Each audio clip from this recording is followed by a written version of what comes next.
எல்லாவற்றிற்கும் மேலான கிறிஸ்து இயேசுவின் நாமத்தில் உங்களுக்கு என்னுடைய அன்பின் வாழ்த்துக்கள். இந்த நேசரின் மன்னாவின் மூலமாய் உங்களை சந்திப்பதில் நான் கிறிஸ்துவுக்குள் மகிழ்ச்சி அடைகிறேன். இந்த நாளிலும் யோவான் எழுதின சுவிசேஷம் 3ஆம் அதிகாரம் 28ஆம் வசனத்திலிருந்து 31ஆம் வசனம் வரைக்கும் நம்ம தியானிக்க போகிறோம்.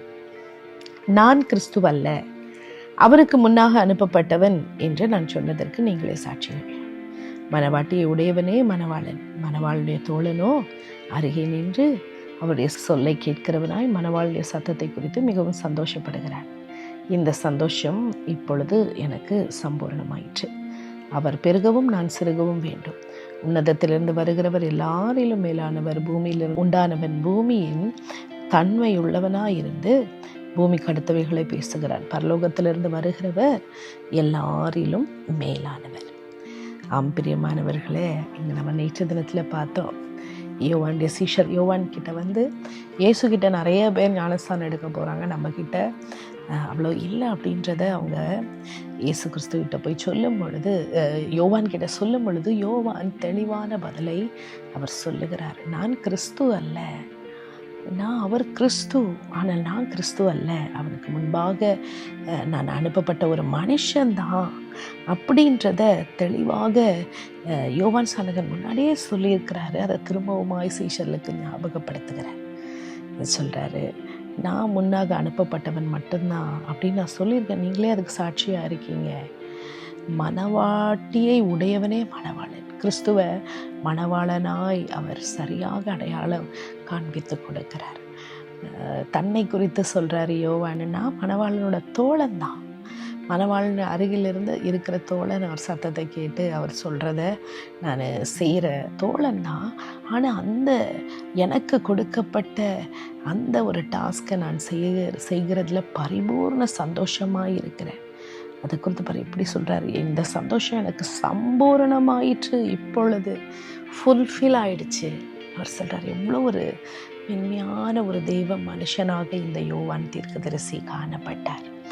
அவருக்கு கர்த்தர் கொடுத்த காரியத்தில் அவர் உண்மையுள்ளவராய் அதை செய்து அதில் நிறைவான சந்தோஷத்தை அவர் பெற்றிருந்தார். அதை அவர் சொல்லுகிறார். அவர் மற்றவங்களை பார்த்து பொறாமையோ, அவங்க ஊழியத்தை பார்த்து பொறாமையோ, அவங்களுக்கு இருக்கிற நன்மைகளை பார்த்து பொறாமையோ இல்லை.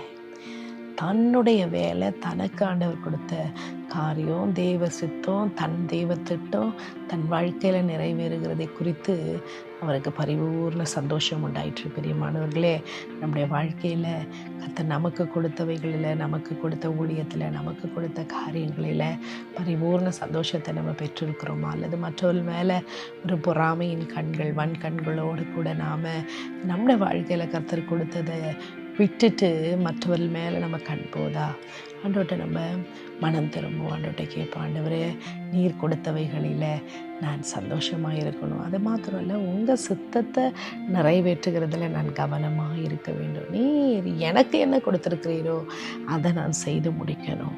அது மாத்திரம் இல்லை, பாருங்கள், யோவான் தெளிவாய் ஒரு வார்த்தை சொல்லுகிறார், அவர் பெருகவும் நான் சிறுகவும் வேண்டும். கிறிஸ்துதான் பெருகணும், கிறிஸ்துதான் உயரணும், கிறிஸ்துதான் மேலோங்கணும், நான் சிறுகணும்.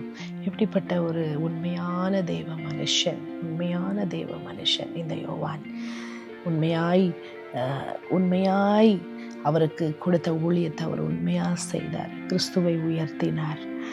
கிறிஸ்துவின் எல்லா காரியத்தையும் அவர் நன்றாக அறிந்திருந்தார். அப்போது அது மாத்திரம் அவர் சொல்கிறாரு, உன்னதத்திலிருந்து வருகிறவர் எல்லாரிலும் மேலானவர். அவர் கிறிஸ்து உன்னதத்திலிருந்து வந்தவர் என்பதை அவர் அடையாளம் காண்பித்து கொடுக்கிறார். அவர் சொல்கிறாரு, யோவான் சொல்ல வர்றாரு, நான் பூமியில் உள்ளவன் தான். பூமியில் உள்ள மனுஷன் மாதிரி தான் சிந்திப்பான், மனுஷன் மாதிரி தான் இருப்பான்.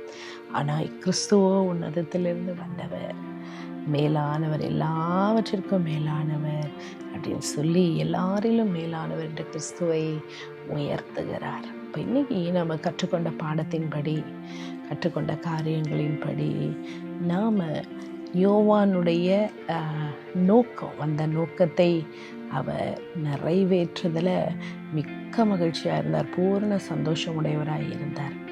அது மாத்திரமல்ல பாருங்க, யோவான் தன்னுடைய அழைப்பில் அவர் உறுதியாய் சரியாக இருந்தார். நம்முடைய வாழ்க்கையிலும் நாம் மற்றவர்களை ஆசிர்வதிக்க, மற்றவர்களை மேன்மைப்படுத்துகிறதற்கு நாம் கற்றுக்கொள்ள வேண்டும். நம்ம பார்க்குறோம், அவனவன் தண்ணியிலும் மற்றவங்கள மேன்மையானவர்களாக கருதணும், கனம் பண்ணணும், நம்மளை முன்னாக வைக்கிறதல்ல. அதே போல் தேவனுடைய பிள்ளைகள் நீர் என் வாழ்க்கையில் பெருகணும், நான் சிறுகணும். எப்பொழுதுமே யார் மேலானவைகளாக பெரியவங்களாக இருக்க விரும்புகிறீங்களோ அவங்க எல்லாருக்கும் ஊழியக்காரனாக இருக்க கடவுள் இயேசு வேதத்தில் சொல்லுகிறதை நாம் பார்க்குறோம். அப்போது நம்முடைய வாழ்க்கையில் நாம் ஒரு மனித சுபாவம், மண்ணின் சுபாவங்கள் நம்முடைய வாழ்க்கையில் இருந்தாலும் கிறிஸ்துவின் சிந்தை, மேன்மையுள்ள இருதயம், மேன்மையுள்ள காரியங்களை நம்ம கவனம் போகுமானால் நம்முடைய இருதயமும் கிறிஸ்துவுக்கு முன்பாக தாழ்மைப்படும். கிறிஸ்துவுக்கு முன்பாக நான் ஒன்றுமில்லை, நான் மண்ணான மனுஷன்தான், கிறிஸ்து எனக்குள்ள வாசமாக இருந்தால் மேலானவைகளை நாம் தேடுவோம், மேலானவைகளை நாடுவோம். நம்முடைய உள்ளத்தில் கிறிஸ்துவின் அடையாளத்தை மற்ற ஜனங்களுக்கு கிறிஸ்துவை அடையாளப்படுத்த, கிறிஸ்துவிடத்தில் அவர்களை வழி நடத்த நாம் ஒரு முன்னோடியாக காணப்பட வேண்டும் என்று இன்றைக்கு ஆண்டவர் நம்மோடு கூட பேசுகிறார். கர்த்தர் தந்த இந்த வார்த்தைகளுக்காக நாம் நன்றி சொல்லி அதன்படி வாழ கர்த்தர் நமக்கு உதவி செய்யும்படியாய் அவருடைய முகத்தை நோக்கி பார்ப்போமா. எங்கள் அன்பின் தெய்வமே, கர்த்தர் எங்களுக்கு கொடுத்த உங்களுடைய சித்தத்தையும் திட்டத்தையும் நிறைவேற்றி அதில் பூர்ண சந்தோஷம், மகிழ்ச்சி அடையத்தக்கதான பிள்ளைகளாக எங்களை கர்த்தர் மாற்றுவீராக. ஆண்டவரே, நாங்கள் எப்பொழுதும் எதிலும் மேன்மை பாராட்ட எங்களுக்கு ஒன்றுமே இல்லை என்ற எண்ணம் எப்பொழுதும் எங்களை இருக்கணும். ஆண்டவரே, நீங்கள் மாத்திரம் எங்கள் வாழ்க்கையில் பெருகணும், மற்றவர்களை கனம் பண்ணுகிறவர்களாய் நாங்கள் இருக்கணும். உரிய காரியங்கள் எல்லாம் மேலானவைகளை தேட வாஞ்சிக்க கர்த்தர் எங்களுக்கு கிருபை தர வேணுமாய் உம்மை நோக்கி பார்க்கிறோம். ஆண்டவரே, நீரே எங்களை பலப்படுத்தும். இன்ப இயேசுவின் நாமத்தில் ஜெபிக்கிறோம் ஜீவனுள்ள பிதாவே, ஆமென், ஆமென்.